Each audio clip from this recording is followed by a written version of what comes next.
Hello friends, does your phone screen touch by itself or register taps without you touching it? This is called ghost touch and it can be very annoying. So don't worry, I will show you simple way to fix it. Step 1. Clean your screen. First, check your screen. Sometimes dirt, dust or moisture causes ghost touch. Use a soft cloth and clean your screen properly. Step 2. Remove screen protector.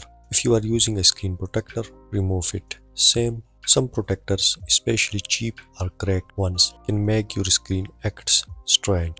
Now step 3. Restart your phone. A simple restart often stops the ghost touch caused by software glitches. Now next, step 4. Update your phone.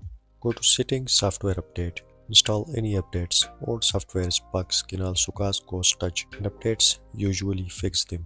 Step 5. Save mode test. Restart your phone and save mode. If ghost touch stops in save mode, it means an app is causing the problem. Uninstall any recently installed apps. Now the last step, hardware issue. If ghost touch continues even after all steps, then it is likely a hardware problem. Maybe your screen is damaged or water entered your phone. In this case, you need to replace the screen. So friends, try these steps one by one.